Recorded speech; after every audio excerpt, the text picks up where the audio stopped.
Israel अमेरिकी president Donald Trump के piece plan को चूना लगा रहा है। ये बात हमने आपसे कही थी और इस बात पर अब एक और तरीके से मोहर लगी है, क्योंकि डोनाल्ड ट्रंप ने इजराइल को फटकार लगाई है कि वो पीस प्लान को फेल करने में लगा हुआ है। डोनाल्ड ट्रंप ने कहा है कि बमबारी अगर बंद नहीं होगी तो आखिर उनके पीस प्लान का जो पहला चरण है वो कैसे पूरा होगा और कैसे जो होस्टेजेस की रिहाई का जो इशू है उसकी शुरुआत कैसे होगी। डोनाल्ड ट्रंप ने जो 20 पॉइंट का पीस प्लान पेश किया था उसमें सबसे पहला प्लान यह था कि हमास को डोनाल्ड ट्रंप का जो पीस प्लान है वो कबूल करना होगा और होस्टेजेस को छोड़ने पर जो है रजामंदी देनी होगी, लेकिन इजराइल को भी इस पीस प्लान को मानना होगा। जैसे ही हमास इस पीस प्लान को मानेगा तुरंत बमबारी रुक जाएगी। लेकिन हमास ने डोनाल्ड ट्रंप का पीस प्लान मान लिया और एक तरीके से अपनी मौत पर हस्ताक्षर कर दिए, क्योंकि पीस प्लान में साफ तौर पर कहा गया है कि हमास को सत्ता छोड़नी होगी, हथियार छोड़ने होंगे और जो हमास के लड़ाके हथियार नहीं छोड़ेंगे, किसी दूसरे देश जाना चाहेंगे तो इनको एक सेफ पैसेज देकर बाहर भेज दिया जाएगा। लेकिन एक तरफ जो इजिप्ट की राजधानी है काहिरा, वहां पर फलस्तीन यानी हमास के लोग और इजराइल के लोग शांति वार्ता कर रहे हैं, आपस में बातचीत कर रहे हैं कि किस तरीके से जो होस्टेजेस को छोड़े जाने की प्रक्रिया है उसकी जो कार्रवाई है उसको कैसे शुरू किया जाए और कहां पर किस तरीके से ये तमाम चीजों को अंजाम दिया जाए। लेकिन दूसरी तरफ इजराइल ने अभी तक अपनी बमबारी बंद नहीं की है। हालांकि हमास जो पीस प्लान है उसके कुछ पॉइंट पर रजामंद हो गया है और उसने होस्टेजेस छोड़ने की बात मान ली है। तो इजराइल के लगभग 48 होस्टेजेस अभी हमास के पास हैं और उनमें से बताया जाता है कि 20 के लगभग जिंदा हैं। लेकिन इजराइल अपने होस्टेजेस की नापरवाह करते हुए अभी भी हमास के ऊपर फलस्तीनियों के अलग अलग इलाकों में और गाजा के अलग अलग इलाकों में बमबारी कर रहा है, जिससे अमेरिकी प्रेसिडेंट डोनाल्ड ट्रंप नाराज है और उन्होंने कहा है कि तुरंत जो है आप इसको बंद करिए। हालांकि पिछले हफ्ते ही डोनाल्ड ट्रंप ने कहा था कि हमारी अरब देशों से तमाम लोगों से बातचीत हुई है और इसी हफ्ते जो है एक पहला चरण जो है उनके पीस प्लान का पहला मरहला जो है, पहला जो चैप्टर है उसको तेजी से नाफिज किया जाएगा, तेजी से लागू किया जाएगा। और वो ये है कि एक तो जंग रुक जाएगी और दूसरी बात यह है कि होस्टेजेस की अदला बदली हो जाएगी, उसकी शुरुआत हो जाएगी। तो एक तरफ हमास को 20 के करीब जिंदा और 48 जो होस्टेजेस हैं उनके बाकियात यानी कि उनकी लाश और उनकी जो तमाम चीजें हैं वो सब लौटानी है। लेकिन दूसरी तरफ इजराइल को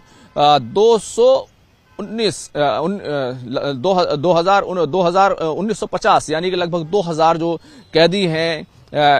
हमास के फलस्तीन के, उनको छोड़ना है और बहुत सारे कैदी तो ऐसे हैं जिनको उम्र कैद की सजा जो है वो दी गई है। तो एक तरफ तो ये हो रहा है, दूसरी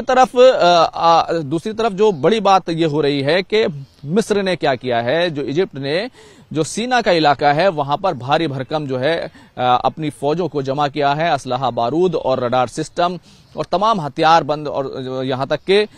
जो बख्तरबंद गाड़ियां होती हैं, टैंक होते हैं, वो तक वहां पर लगा दिए हैं। मिस्र का कहना यह है कि हम ये इसलिए लगा रहे हैं ताकि जो कुछ इजराइल गाजा में कर रहा है उससे वहां के लोग वहां से इस इलाके से बाहर निकलकर सीना का जो इलाका है जो मिस्र के तहत आता है,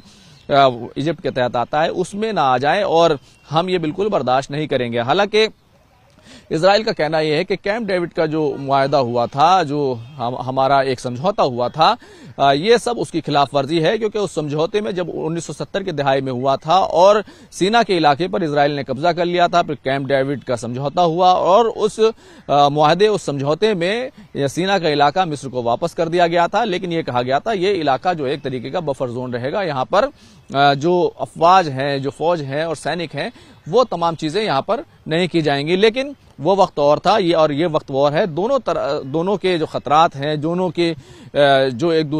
दूसरे को लेकर जो एक दूसरे से टकराव की स्थिति है, वो तमाम चीजें बिल्कुल अलग हो चुकी हैं। चैलेंजेस जो है वो बिल्कुल अलग हो चुके हैं और मिस्र और इजिप्ट का मानना ये है कि सीना का जो इलाका है वो उसका है और अब जो है वो ये चाहता है कि उसकी सॉवरेनिटी, उसके इस कब्जे को, उसके इलाके को वो अपने पूरे तौर से कंट्रोल में ले ले। तो एक तरफ इजराइल की आपत्तियां हैं और दूसरी तरफ मिस्र की तमाम दलीलें हैं। लेकिन अगर इस पूरे इलाके को आप देखें, पूरे खित्ते को आप देखें, तो अमेरिकी प्रेसिडेंट का जो पीस प्लान है उस पर सऊदी अरब खामोश है, कतर खामोश है, ईरान खामोश है। यानी एक तरीके से उन्होंने इसको मान लिया है कि किसी तरीके से गाजा में जो बेगुनाहों का कत्ल हो रहा है और 65,000 से ज्यादा लोगों की जान जा चुकी है और रोजाना 40, 50, 100 जाने जो है वो इजराइल ले रहा है, तो ऐसे में जंग जो है वो फौरी तौर पर रुकनी चाहिए। और गाजा के लिए क्योंकि रिडेवलपमेंट प्लान जो है वो डोनाल्ड ट्रंप के पास है,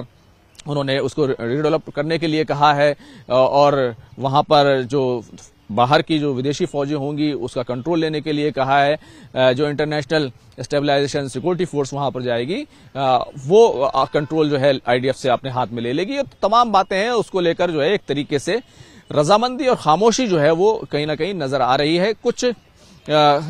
कुछ बातों पर आपत्ति, कुछ ऐतराज जरूर जताए गए हैं। खासतौर से हमास की तरफ से